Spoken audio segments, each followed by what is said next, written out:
The 2024 presidential election continues to be perilously close between Donald Trump, the fascist ex-president, who's been found guilty of numerous crimes and is indicted for many other ones, and Joe Biden, the Democratic presidential incumbent. But the close race that is happening right now is actually a function of a much larger problem that has existed for many years, in which neither party has been able to gain the advantage over the other one. Since the 1964 presidential election between Lyndon Johnson and Barry Goldwater, no political party has gotten 60% of the national popular vote. And so, because of that, I wanted to bring in a guest today who has studied politics for a long time and has been involved in politics in a variety of ways, particularly from the labor movement. And we're joined today by Mike Podhorzer. He is the former political director for the AFL-CIO union, and he's also the author of a newsletter called Weekend Reading, which we'll discuss later, and we'll be talking about some of his articles today. So thanks for being here, Mike. Sure, glad to be here. All right. Well, so before we get too far into discussing some of your work with Weekend Reading, let's maybe talk about briefly what it is for those who have not seen it yet. Sure. So the idea of it really started in the wake of Donald Trump's victory as a way for those of us who were political practitioners to try to understand what had happened and how to make sure that he lost in 2020. And over the course of several years, it grew among the political practitioners. And when I retired from the AFL-CIO at the end of last year, I decided to make it available to all. And what I try to do there is bring a very different perspective than I've seen elsewhere of understanding how politics works, the moment we're in, but most importantly, the proper way to understand the threat of fascism in this country and what we have to do to push back against that. Mm-hmm. Yeah, and the moment that you chose to start writing it, I think there were a lot of people that were extremely surprised that Donald Trump was able to win in 2016 on the Democratic side of the aisle, or the center to left, generally speaking. And I guess from your perspective, they ought to have seen this coming better. Well, I think those of us who were really very involved understood how close the election really was, that all of the sort of the models, the forecasting models that were out there saying that it was, between 2-1 for Clinton to 90, 10 for Clinton, really had no idea what was going on in the country and reflected really just not having a handle on what was going on in the Michigan, Wisconsin, Pennsylvania. And those of us who were really very involved understood that it was going to be razor thin. And I think for the sort of broader public, and this is something that has sort of stuck in the sort of narrative about Trump winning, that's got it really upside down, is that if the Republicans had nominated anyone but Trump, then they would have won easily. They would have won the popular vote and the Electoral College, and probably would be finishing up their second term, right? Trump is probably the most successful intra-party presidential politician we've had, and the worst intra-party politician we've ever had. And he came as close to blowing a surefire Republican victory as you can without blowing it. But what was still the case was that he could have been beaten in terms just in a political practitioner level. And that's really what we had to get our head around and figure out how to win in 2020. Okay, and so just to be clear, were you disputing or agreeing with the idea that another Republican would have won No, in I'm saying they 2016? would have easily. That Okay. that Trump was like such a unpopular candidate for them that he Mhm. almost lost an election they should have won going away.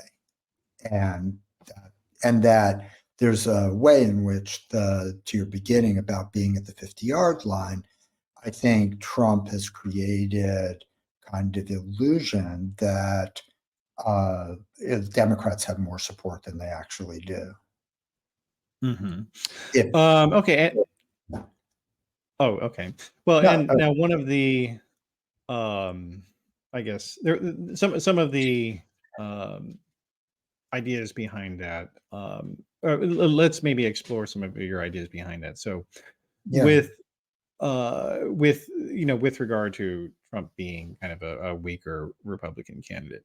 So one of those obviously for Republicans generally in 2016 is just simply the fact that the Democrats had the White House for 8 years, and there's always a strong uh, appetite for or motivation for the out party to come out and vote after 8 years of the other people in charge, and some dissatisfaction by the occupant party.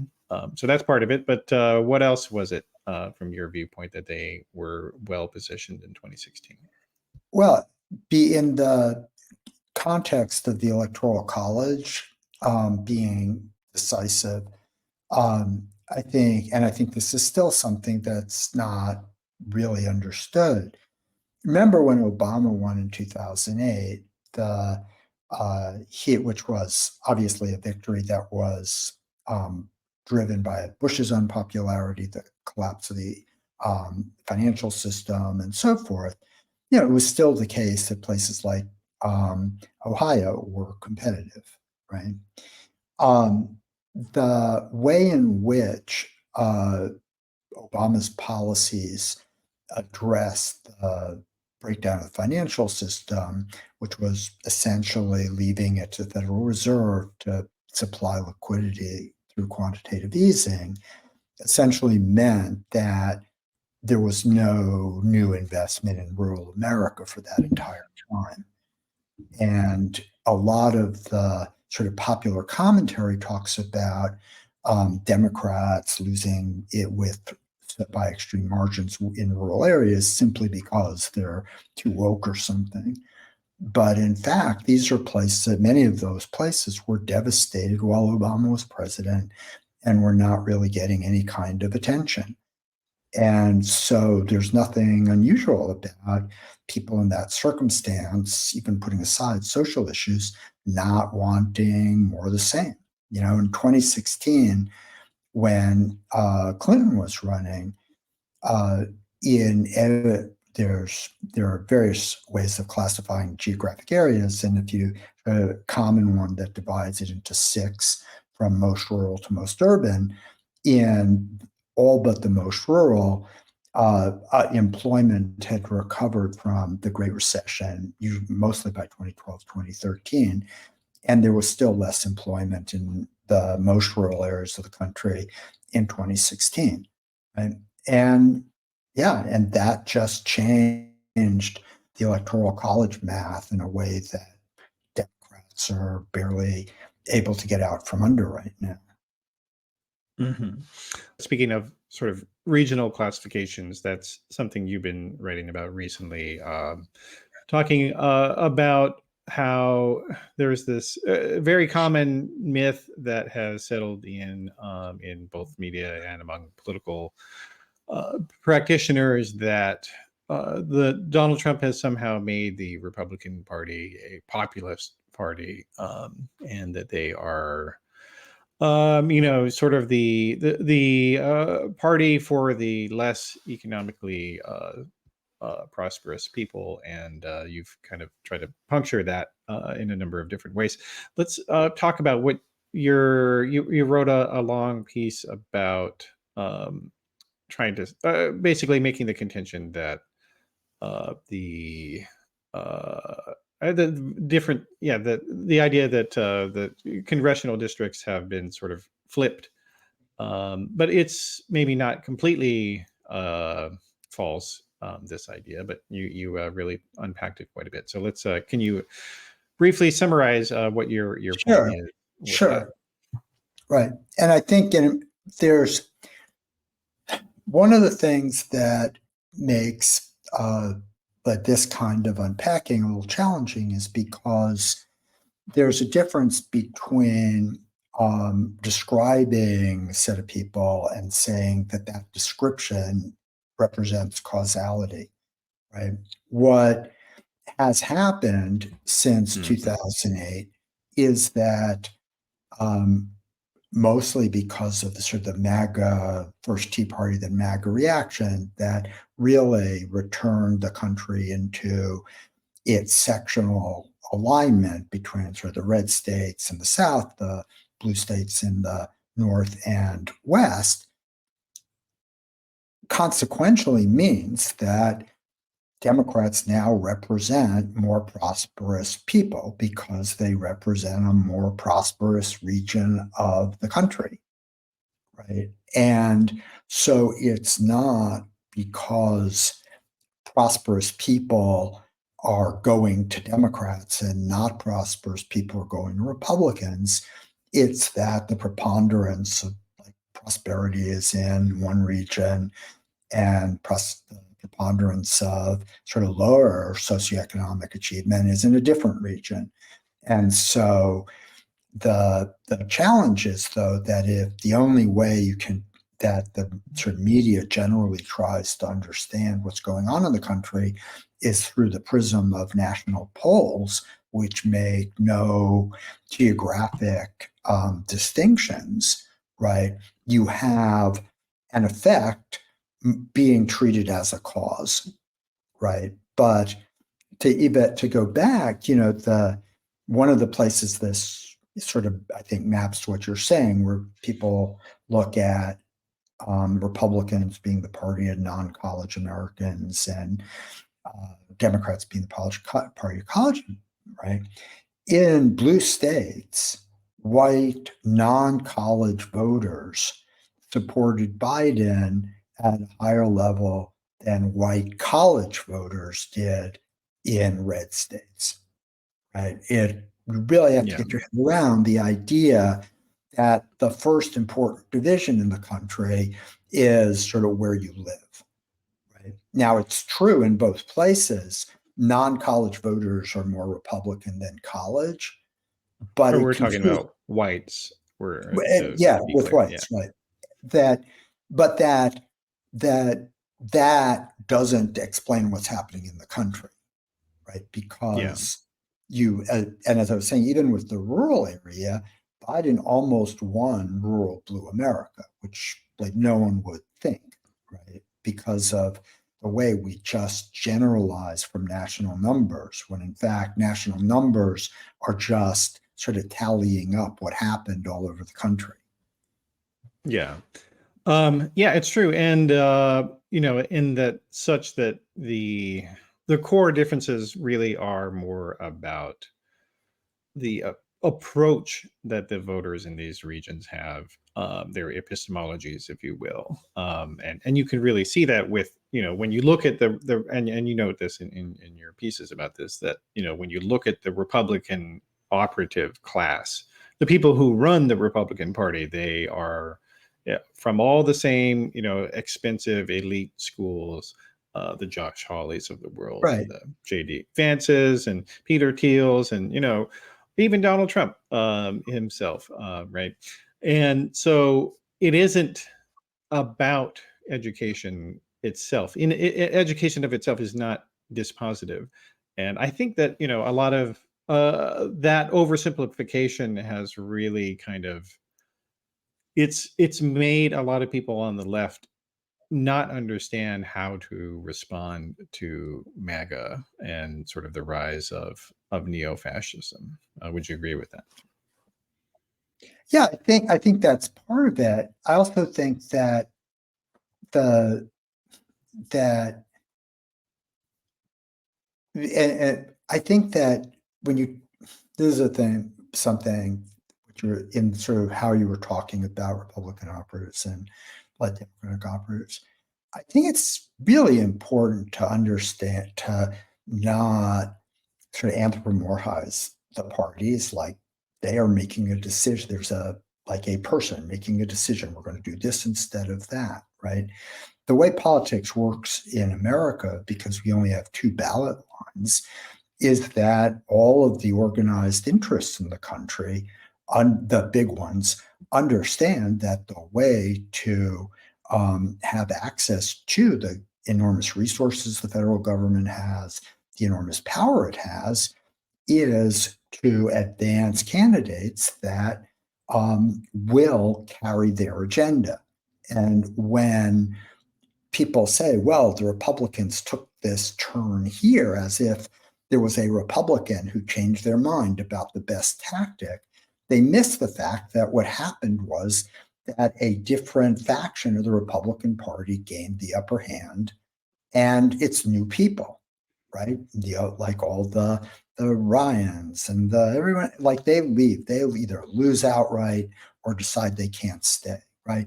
It's not like someone sitting in a DC headquarters saying, aha, we're going to look at this poll and say, well, we really need to be more fascist to win, right? It's the fascists taking over the party.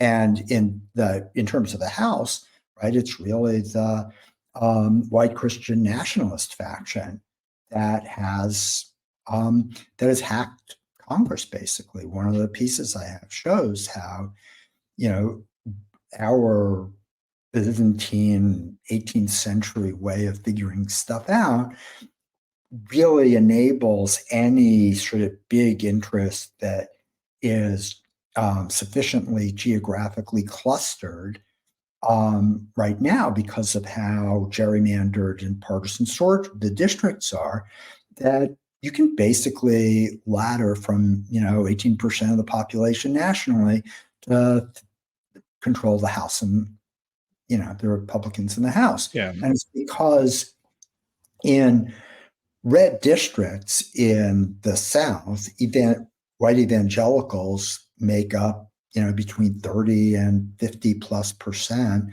of all Republican primary voters.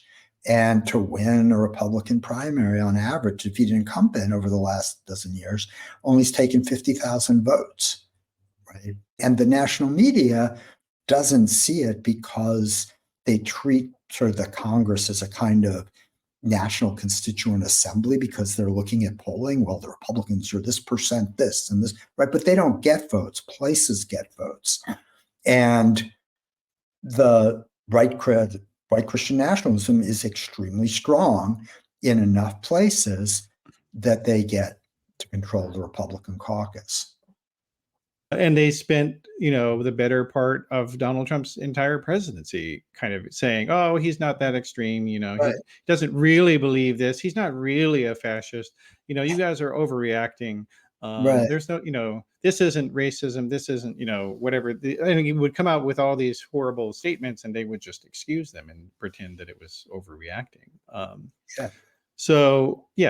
But that said, it's also that I think to your regional point with regard to the white evangelicals, Yeah. I think a lot of people also haven't realized that Southern white evangelicalism sort of colonized white Protestantism outside of the South, just through its sheer business prowess, whether it was Christian bookstores like Lifeway Christian Resources, which is owned by the Southern Baptist Convention, and they've got stores in every state.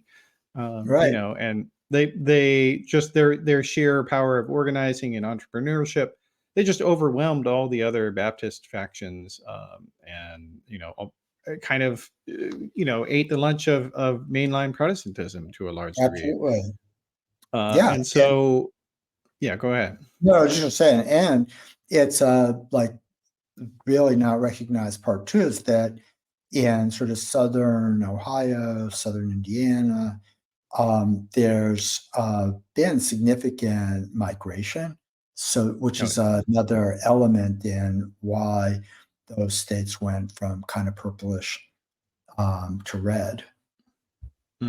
yeah, yeah. The southern parts of or rural, generally speaking. Yeah, And that's, that is true of Illinois as well, yeah, outside of the Chicago area. sure.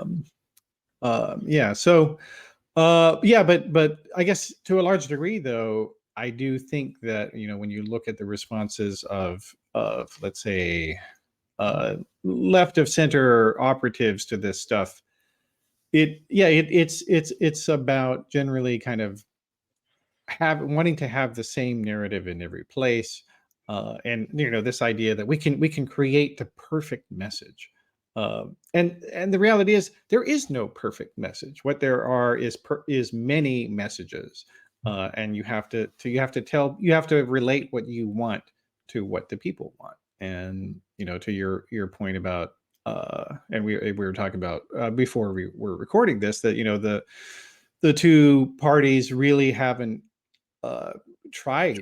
They're not trying to create. Oh, hold on, I hear an echo. Um, the two parties are not trying to create a policy platform and even a message or a coalition that includes a majority of Americans. Seems like.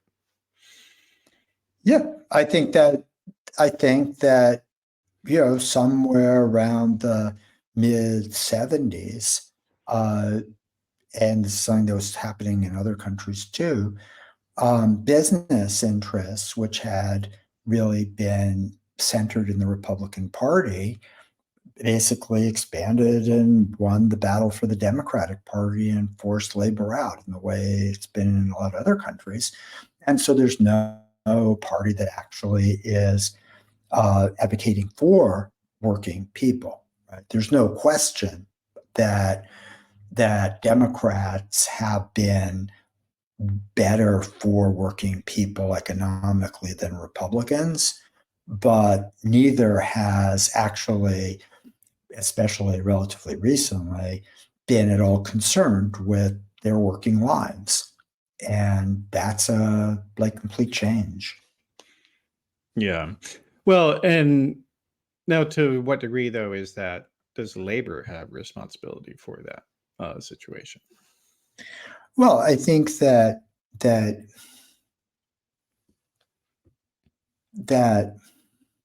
and it's a really important question. I think that to get at it, I think that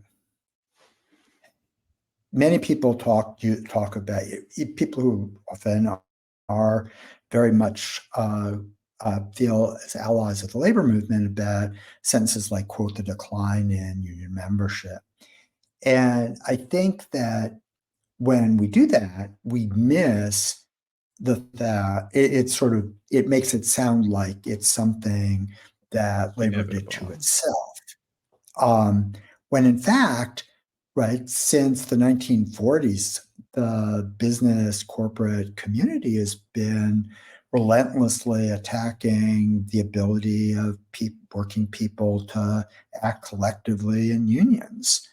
And they've been very successful because there's been essentially a bipartisan consensus that has prevented uh, union organizing in each part of the economy as it expands, right? So there, um, like in 1940s, General Motors was fully unionized. It's fully unionized today, but through a set of policies, right? Um, with right to work in the South, you create a context to have auto plants that aren't unionized, or you do NAFTA so that you make it easier for foreign companies to take union market share. When we started having, the service sector exploding, there were new barriers erected to make it more difficult to organize service workers. Right now, it's very difficult to organize gig workers, even though they want it, because laws, regs, whatever, are trying to make them independent contractors, right? And so I think, yeah, labor, that's labor's job, but we shouldn't be blind to the billions of dollars that have been spent, in power exercise to prevent people from joining unions, right?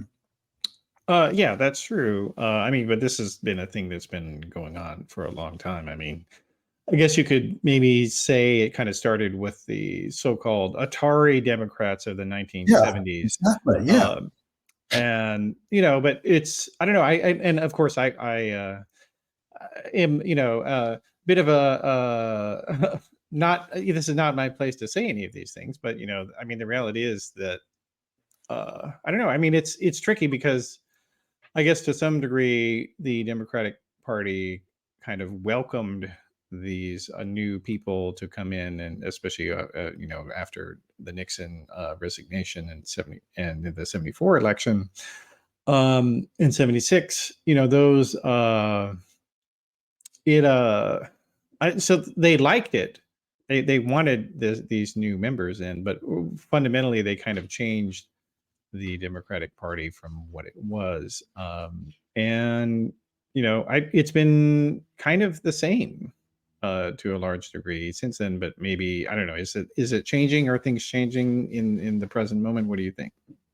Well, I think that Biden has uh, really been a break with that neoliberal democratic tradition so far. I think we don't know what's going to happen in the longer run, but I think it was really significant that he went to the UAW picket line. Right, that's something that Obama never would have come close to, that Clinton never would have come close to, that Carter never would have come close to. And I think it stems from the fact that there was this period, and there's still a lot of it, and this is what really sort of galls me about people who sort of talk about appealing to working class voters, is that these are the same people who have tried and been pretty successful at trying to tell a story of America in which there are no class divisions, right? That weirdly, the only class division is over sort of gendered bathrooms and a sort of social vibe that has nothing to do with people's economic lives, and that that's kind of the problem. Can you clarify what you mean by Yeah, that? so here's a clearer way of thinking about it, right? Before the mid 70s, right, you had sort of the consensus worldview was that unconstrained capitalism brings you the depression, horrible outcomes, but that what was called a sort of pluralism, that working for a democracy to function, for an economy to function well, you had to create institutions like unions that allowed people to act collectively, to have at least some relative balance in power with the corporations and the most wealthy, right? And that's an idea that goes back to Jefferson. Everything how can you have like democracy when people aren't political equals? And the sort of fix that came in the New Deal was that while each working person wouldn't have the power of a Carnegie, if you put them all together, you're sort of starting to get a balance, and you have some guardrails on capitalism, right?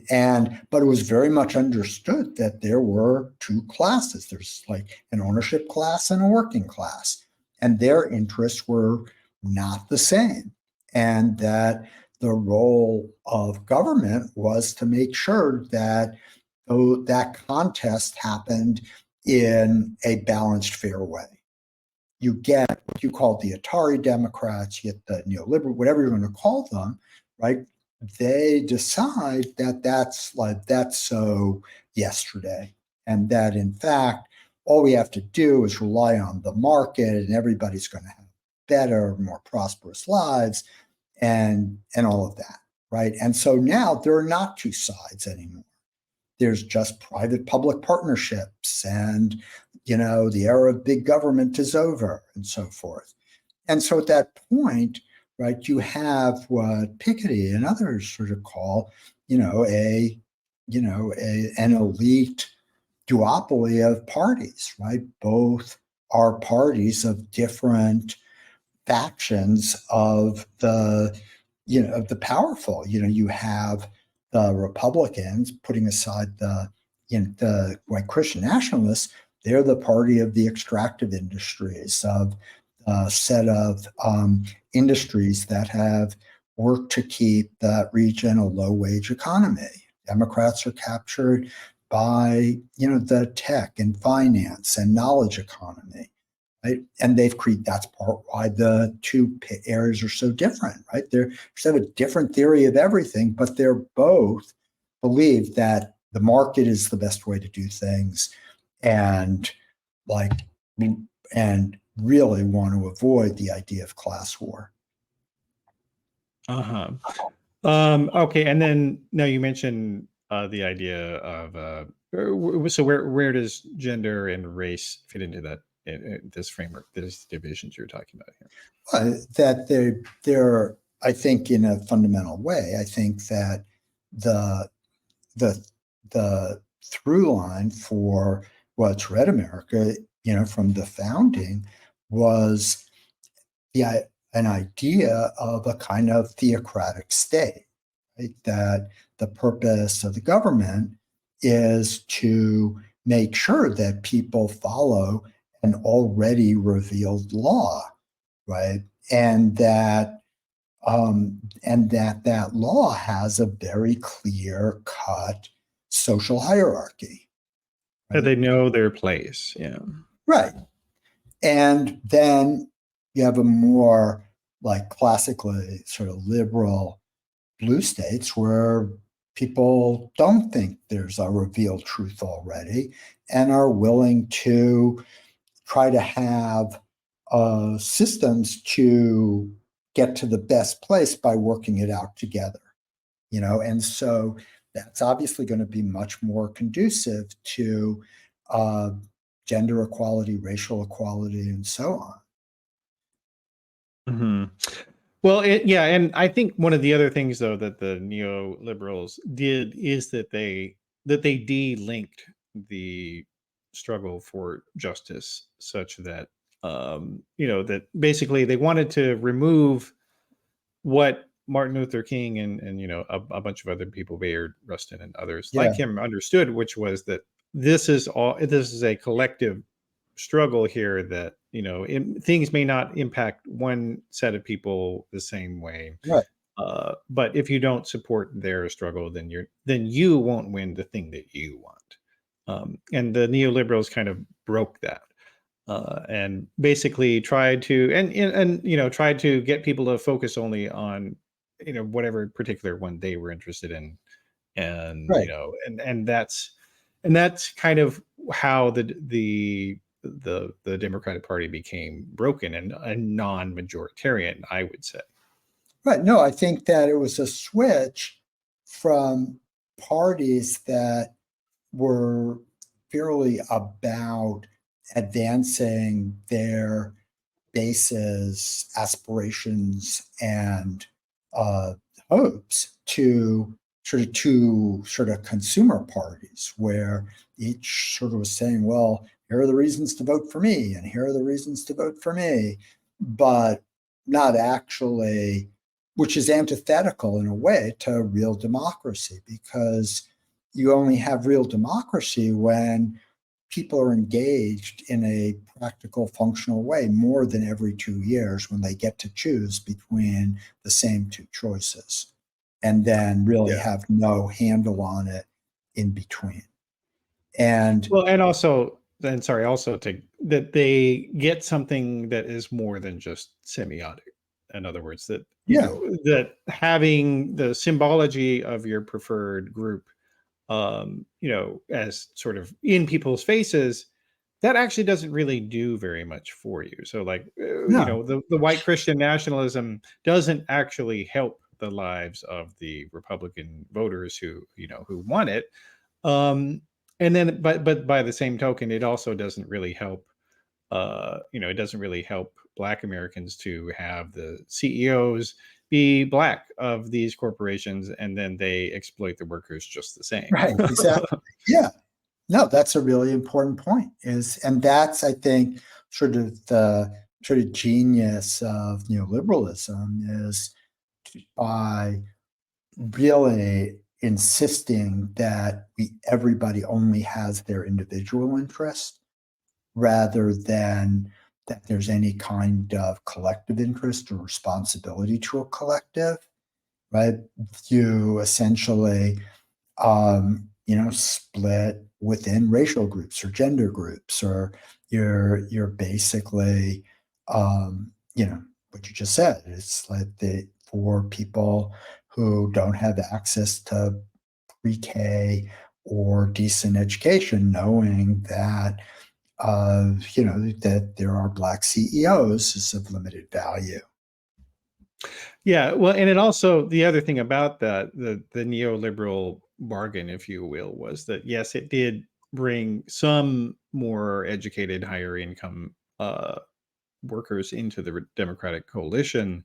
But what it also did is that it made it easier for the much larger group of, blue collar workers of all races to leave, because that for them, for many of these people, like they were motivated by, like they were Christian fundamentalists, and you see that, and you first saw that with white blue collar workers, but now you're starting to see that with evangelical Hispanics, and you're starting to see that with Black evangelicals as well, that they're not, and they say this, when people, and I think focus groups are of very limited value, but nonetheless, Yeah. The idea, some you do hear people say, I don't see a difference between the parties for me. And some of that is a failure of Democrats, people letting people know that Biden's very pro-union, and he, did all these things. That is a Democratic sort of infrastructure of communication problem. But Yeah. it's also that, that again, that the fact that people would even think this at all, it shows that the Republican Party has identified what for them these individuals is they view as their primary identity, and and basically they've, that is why they constantly are talking about social controversies and whatnot. Like there's this myth that the Democratic Party only talks about racism or gender equality or transgender participation in society. None of that's true, but the Republicans want you to believe that, and Democrats, I don't feel like they understand that. They think that people will just figure it out. That they don't have to be told what's actually happening. That they'll just, the marketplace of ideas, the good ideas will win. And it just, it seems kind of naive, I think. Yeah, I mean, I think well, first of all, I think one thing that I want to pull up is, it's going to go there anyway, but I think it's really important is when you talked about identity.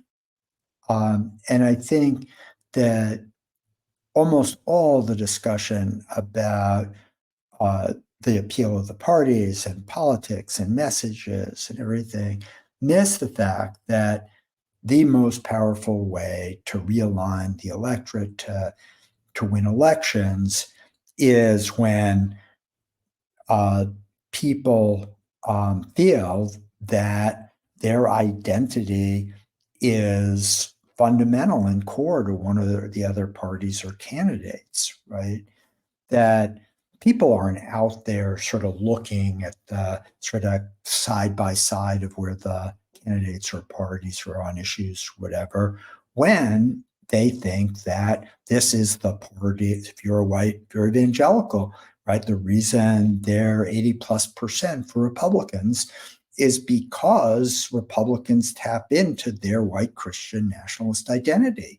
And so for people for whom identity is is politically salient, right? They're not going to say, but maybe Democrats are good on this issue or what. They don't. You don't think past that.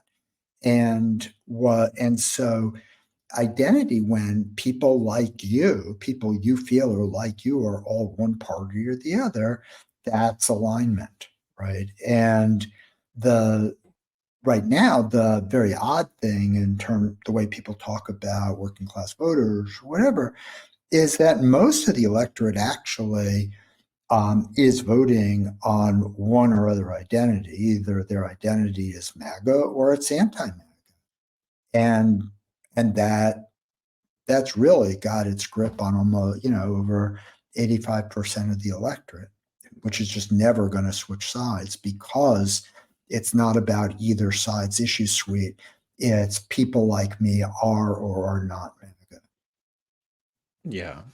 Yeah. And I had And the other when I was thing, oh, go ahead. No, you can go no, I ahead. was just going to say, I think one thing that gets left out of this kind of conversation is, let's not forget that in the 17 blue states, that Biden, Clinton, and Obama 12 won by 24 points. And that in those states, you have functioning capital D Democratic governors that have actually been making life better for people over a period of time. The the characterization of a dysfunctional party that can't do anything right really has to do with this national contest, right? And the national party. And one of the reasons why it is so dysfunctional is that in those 17 states, blue wins by 24 points. In the 27 red states, Trump won by more than a dozen points twice, and so did Romney, right? And they're two different types of politics.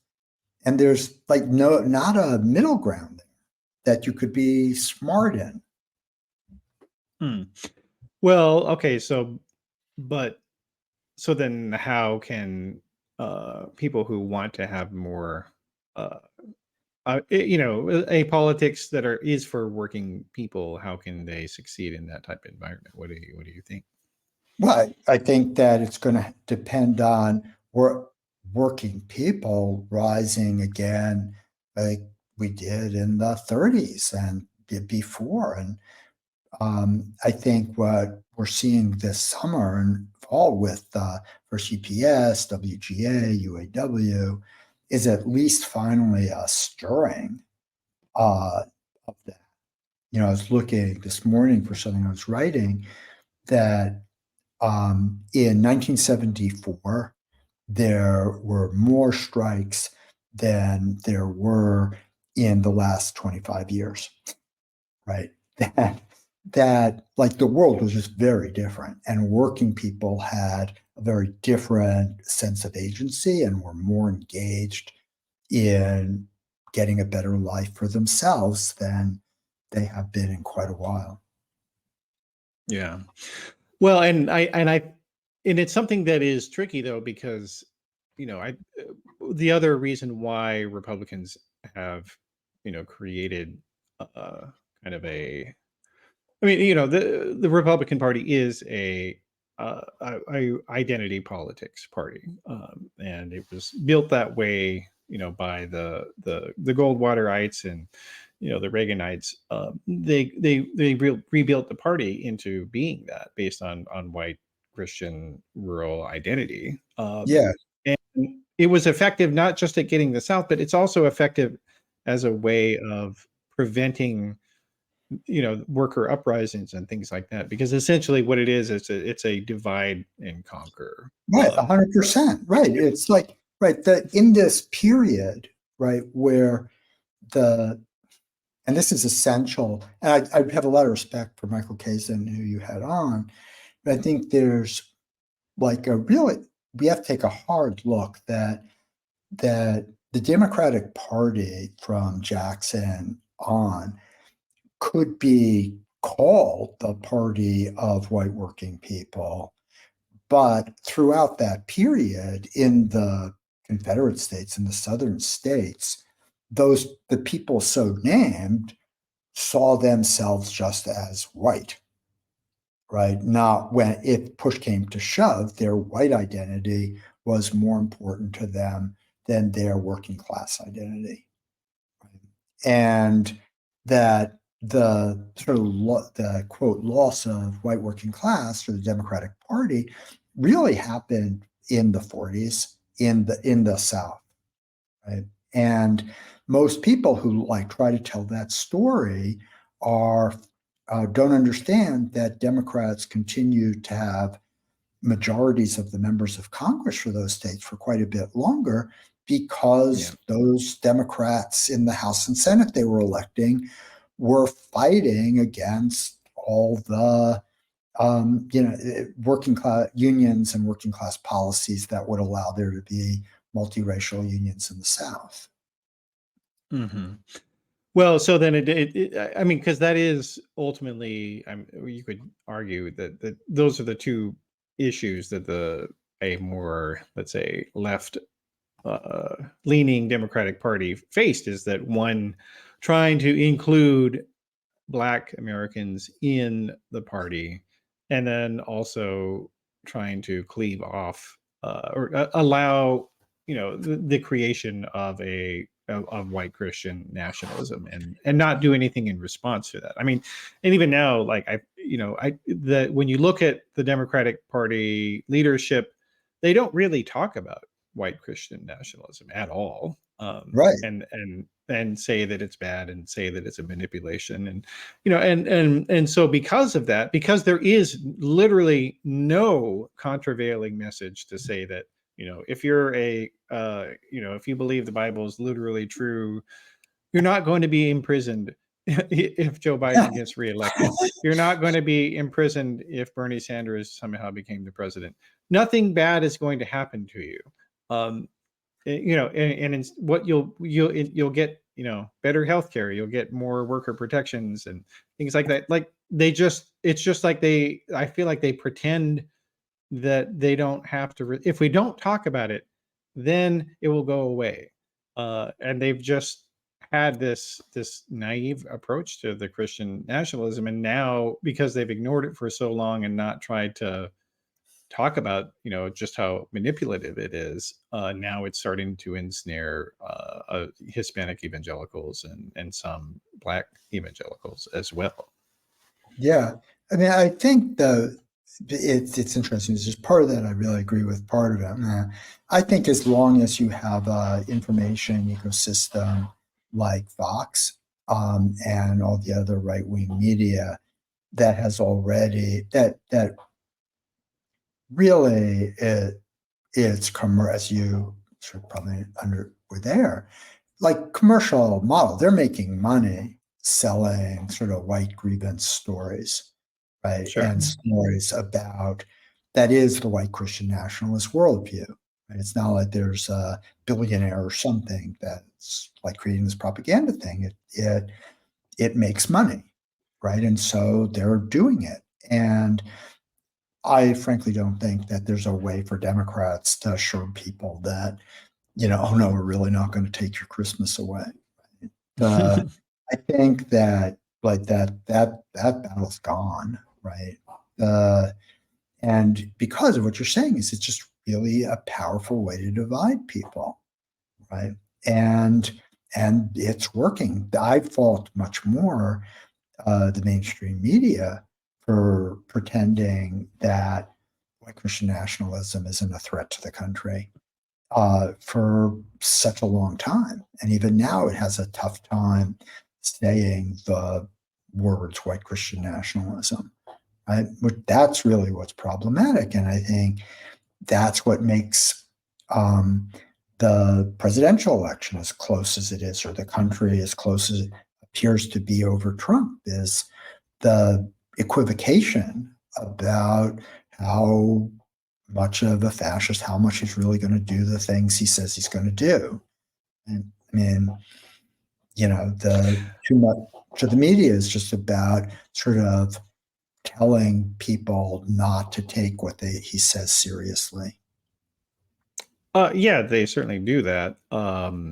But at the same time, they've always been this way. So Yeah. Oh, yeah. it No, seems like that's the the problem. left should be investing a lot more in media than they do. I mean, like, to me, as somebody who created multiple media organizations on the right, I can tell you, it is so easy to get people on the right to be interested in starting up some new media business. Whereas on the left, there's this idea that, oh, well, we can put we got an interview on NPR the other day, or we got a Right. story, ABC News to do a profile of us, or 60 I know, Minutes it's did a story nuts. about Yeah. us. And it's incredibly naive, and they don't understand. Most people, especially in this internet age, most people don't see those stories. They don't know Right. about them. So you have to take the message to the people, but they don't want to. They don't seem to want to do it because it's beneath them. Well, I'm not quite sure that's completely fair, because I know a lot of Okay. people who have tried to do it and failed. I Hmm. think and there are some really good, rigorous sort of studies of like what happens. And I think that one of the handicaps that those who've tried to do what you're saying on the not on the right is that the mainstream media, the Times, the Journal, Washington Post, the cable, whatever, um, right, basically have the most lucrative audiences locked up, which means that there is like no one's really found the equivalent of a third of America that's a untapped commercially available market for the left. Wants to like spend their time in the car listening to people rag on own the conservatives or something, right? It's very asymmetric, right?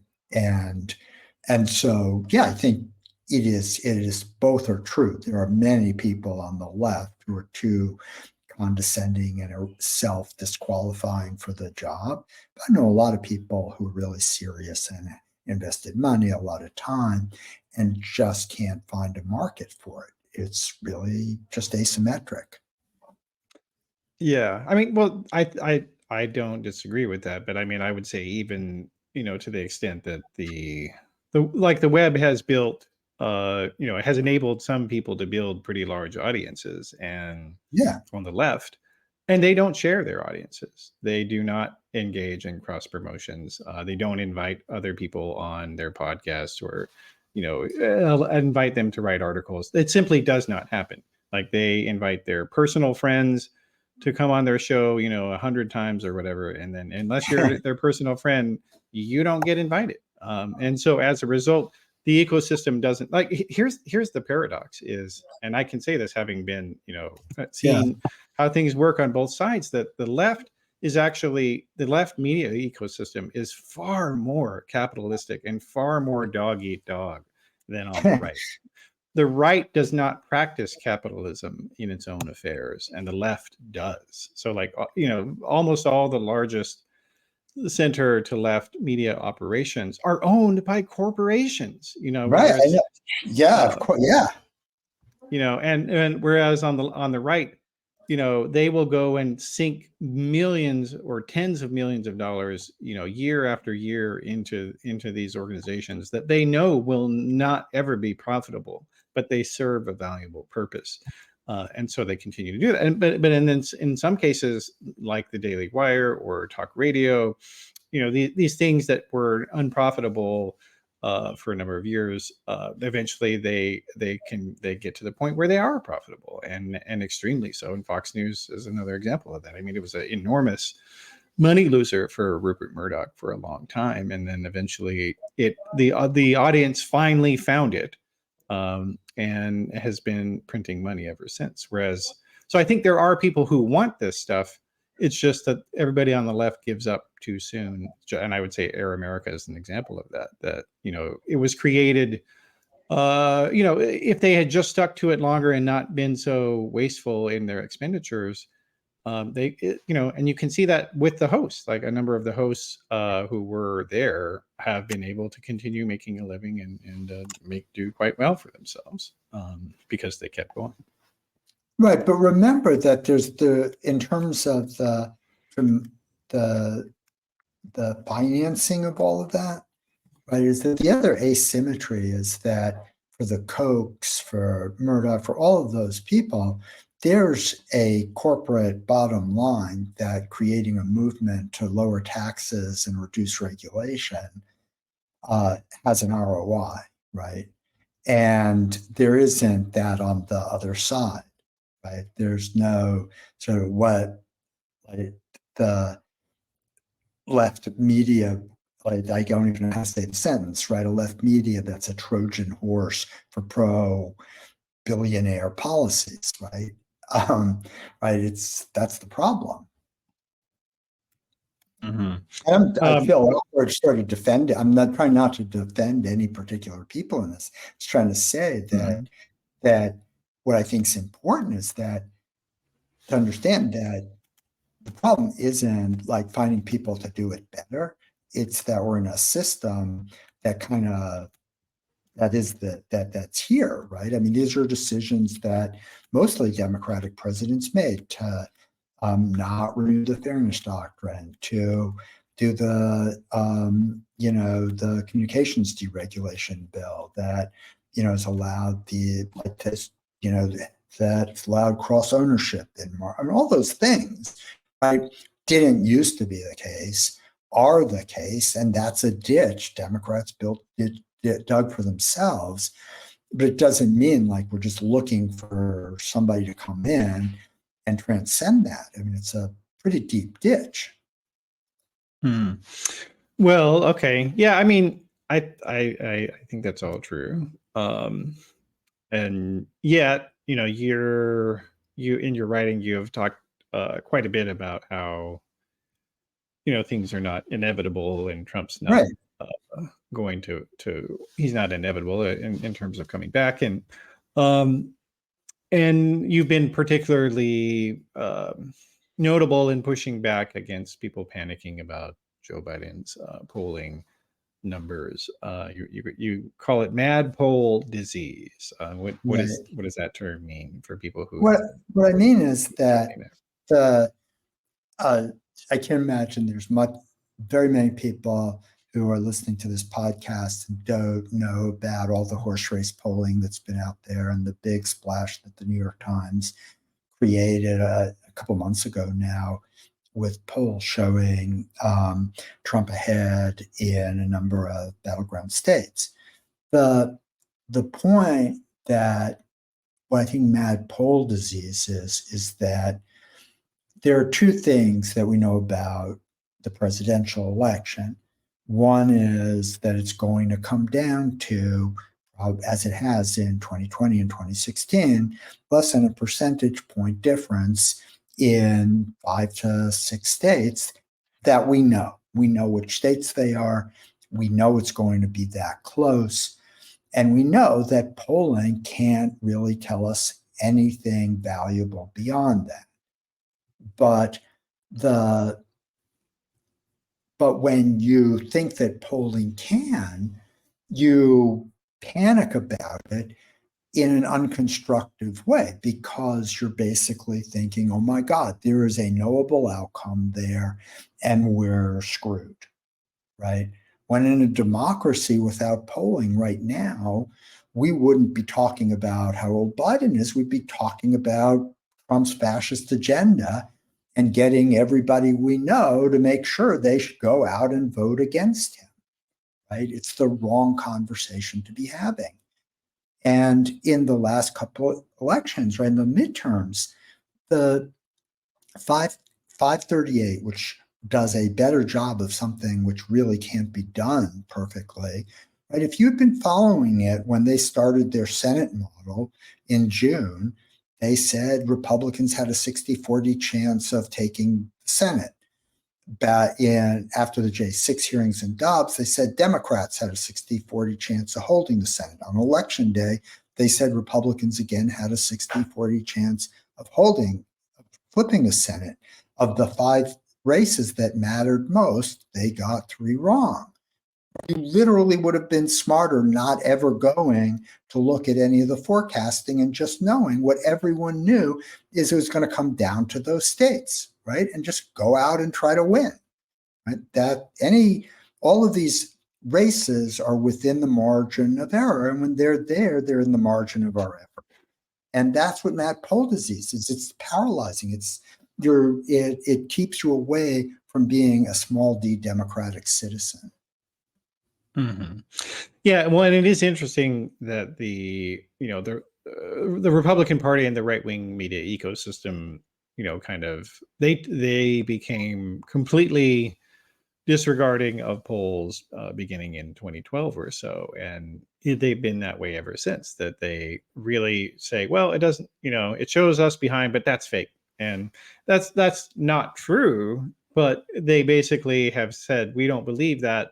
We're just going to continue to push forward and do and campaign Right. hard. I mean, we've had 200 years plus of successful elections without having polling a year out, right? I mean, democracies do, actually can function without the media putting its central attention on trying to be the first to sort of say something smart about who's going to win. Yeah. Well, now is this kind of and do you think this is an example of what decision theorists call analysis paralysis on the part of people on the left of center? Is that what this is really? I mean, maybe for some, but it's more that, as I was saying, that the problem is that anybody who wants to think about the basic, is America going to continue as a not fascist country in terms of someone, a media organization talking to 1,500 people to tell you something, right? That's just crazy, right? If you believe that it's that horrible for Trump to win again, that's all that matters.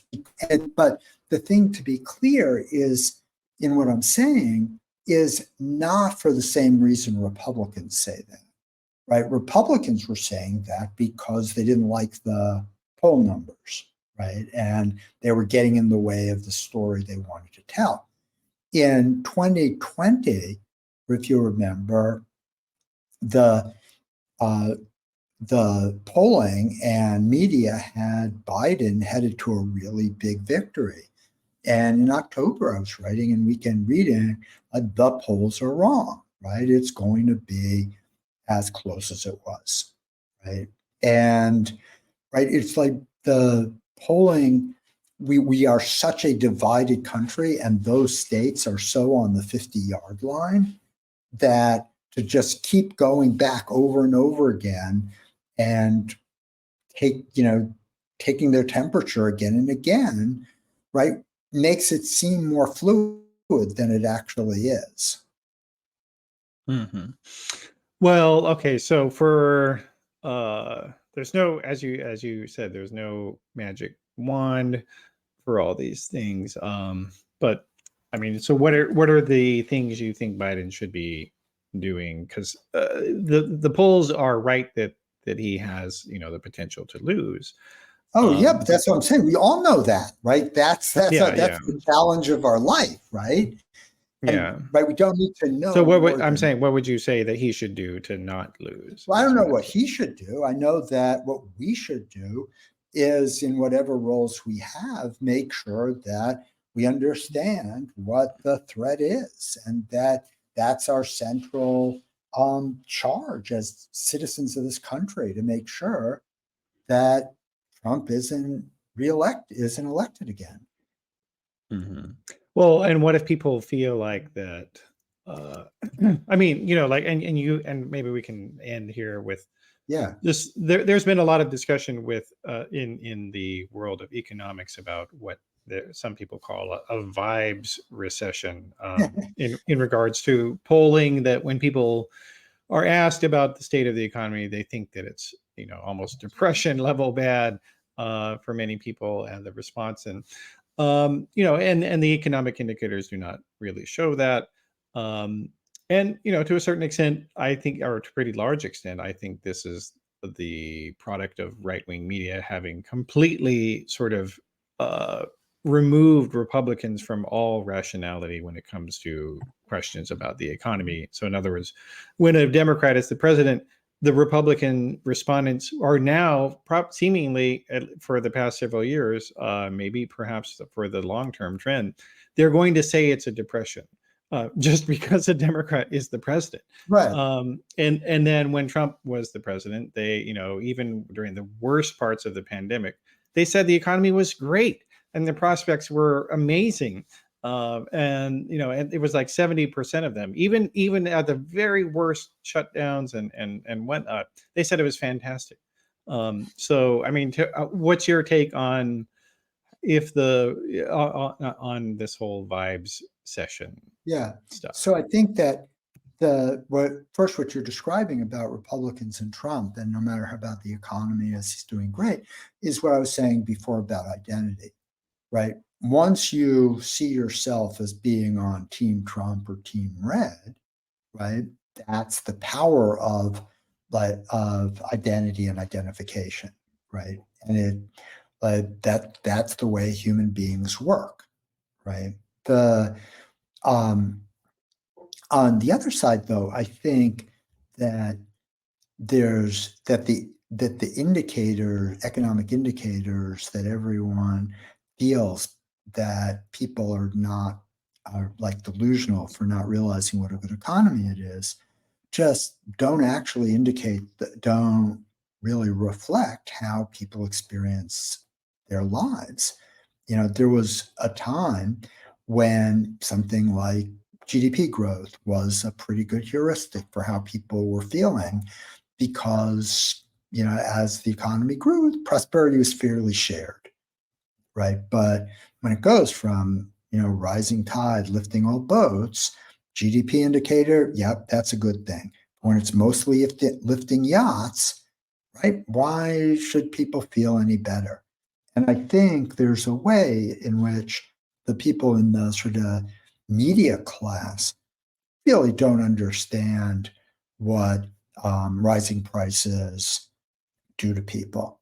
And the idea that someone who is like daily stressed by wondering, by the uncertainty of whether in this season they can afford the toy their kid wants because they don't know whether they're going to have, rent's going to go up in January or something like that. Like they're not like, whoopee, inflation isn't going up by as much as it was before, right? Whereas sort of in this sort of media class, it's, oh, well, he's getting inflation under control. Prices are still going up, right? They're not, and it's that disconnect, I think. It's a real disconnect about how people really are experiencing the economy and what the indicators economists say should matter. And I think to the sort of larger point, since 2000, you know, in almost every institution, people just have less confidence. People feel the society's broken. And then, which everybody sees in polling, and then everyone's surprised about why this or that leader isn't popular, right? People are not happy. And that's being reflected in these polls. Yeah. So I guess what can Biden or other people on the left do in response to that, or what should they do you think? I don't know that I think that the in terms of our conversation about Trump and MAGA, white Christian nationalism, all of that, that just has to be the thing that unifies people. And I don't have any particular advice for what Democrats should do to make themselves more popular. I think that's really they've kind of put themselves in a position that makes it really hard for that to ever sort of succeed. Yeah. Well, so then it sounds like they need to change their policies in your view then, to be more responsive. Okay.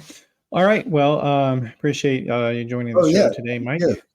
Thank And you. so if people, what are the best ways for people to keep up with what you But basically, my Substack, Weekend Reading. Okay, so weekendreading.net Yeah. for everybody to check that out. And are you on any of the social media places that Yeah, you I want people am, to but go mostly to to? post that. So if you're getting the Substack, you're getting that. Okay, awesome. All right, well, thank you for being here today. Thank you for having me. Take care. All right, so that is the program for today. I appreciate everybody for joining us for the conversation. And you can always get more if you go to theoryofchange.show, where you can get the video, audio, and transcript of all the episodes. And if you are a paid subscribing member, thank you very much. And you have complete unlimited access. Some of the episodes, in order to keep the show sustainable, are not available to the general public. So I appreciate everybody who is supporting the show in that way. And please do tell your friends or family about this program as well. I appreciate that as well.